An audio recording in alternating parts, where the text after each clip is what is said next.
When to say no to yourself. This is kind of a biggie, and I am not going to sugarcoat it because it's really important. This is the heart and soul of why you need to say no, right? Okay, well, let's get to it.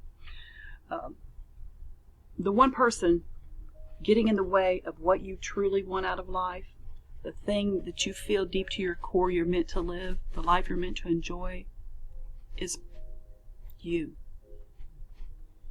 As much or more than all others, it is you getting in the way of what you want. Regardless of what you've been taught, and despite all that has been done to you or for you, it is you who has the final say in your life. No one ever does anything wrong without first rationalizing it as a valid act and in the best interest of something. That something is typically an irrational, off-the-wall excuse that makes no sense to anyone other than the person doing something wrong. Most often, they too know it's a load of bunk. You understand what I'm talking about? It's when we soothe ourselves from the pain of living a life that we don't want. It's when we soothe ourselves from the pain of not living the life we believe to our core we're meant to live. Now, how does this apply to you, and why am I contradicting my advice to say no to others and yes to yourself? It's simple. There are times when you allow yourself to do harmful things to soothe the pain and discomfort of the life you are currently living. When living a false life, you tend to feel the negative brunt of it in so many ways. You're not taking care of yourself. No one's taking care of yourself. You're doing so much for so many. You just have to be kind to yourself.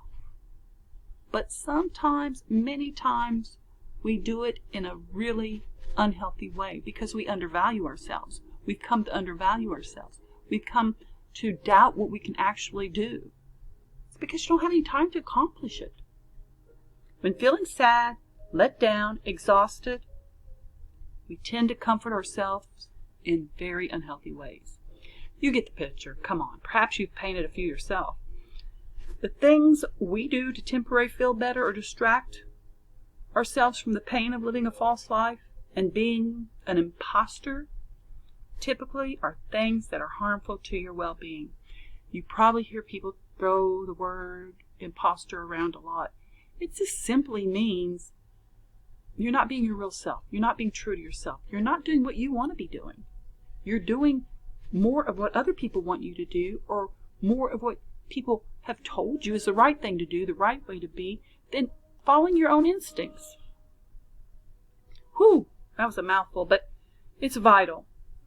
I'm going to list some examples of such things just for your reference, things that we do, and the bottom line is to start saying no to these things that are bad for your health, bad for your finances, and bad for your overall best life.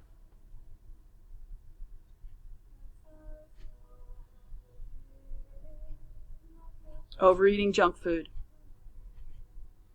Oh, we soothe that pain with junk. I've done it myself. Like, reward myself. I've had a hard day or whatever, and I'm just stressed out. I'm going to eat something salty, eat something sweet. It never works. Feels good in that second, that moment, but then regret follows. Laying on the couch or in bed for hours, binge watching TV or junk food more than occasionally. Okay, this is fine to do sometimes. You deserve it. But when you're doing it, binging days on end, it's too much. Wearing stretchy clothes that allow you to pack on the pounds without noticing, especially now during this pandemic. Slip on those jeans each week. One day a week, slip on your favorite pair of jeans just to ensure you're not growing out of them. This is perhaps one of the best diet tips ever. Just be real. Check in with your body. Shopping for and buying things you don't need. It feels good to buy yourself something. But look around your house. Do you really need these things? Why are you buying them? Shopping for and buying things you don't need is a big one. People do that. Feels better in the moment. But that can tax your finances. It can rob you of a lot of opportunities when you spend money on things you don't need. And then you feel bad about it when you're looking around your house and you're not using them. They're piling up perhaps. Spending money you should not on things you don't need are harmful to your well-being as well. Neglecting self-care. Take care of yourself. Pamper yourself. This is a good way to feel better. Take a long hot bath. Go to a spa. Sit in a warm hot tub. Enjoy a sauna. Try working out, walking, anything that makes you feel good. Get your hair done. Ask someone to fix your hair for you. A friend. Paint your nails. Shave your beard. Ride a bike. There are a long list of things that you can do to make yourself feel better that aren't harmful. Sleeping too little or too much. Excessively drinking alcohol. Health and science experts used to advise 2 drinks a day for a man and 1 for a woman, but recently they've changed that to 1 for each male and female. 1 drink a day. If you exceed this limit, you're harming your physical and mental well-being, and also your relationships. If you are someone who has replied to the question from a loved one, question or concern about your drinking, I can stop whenever I want,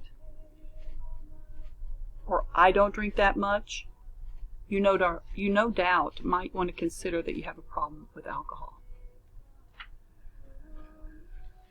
I have how can I say this anonymously, someone who's been in my life, all of my life, and she drinks a lot, every day. She's an alcoholic. Denies it to the bitter end. You just can't talk to her about it. I can't, her husband can't, no one can.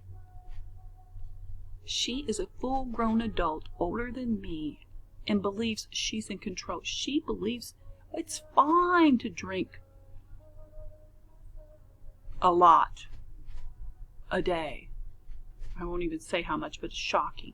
It's shocking to me that someone can consume bottles and bottles of alcohol, cases of beer, whatever, and think that's okay. It's not okay. It's harming your body. And right now she's facing some health issues, and she's admitted to me she's scared. She's afraid to die. And again, all I can say is stop drinking. I don't drink that much. Still, she says, I don't drink that much. Please don't let yourself go that far down the rabbit hole. You get the point. And now understand the need to say no to yourself when need be.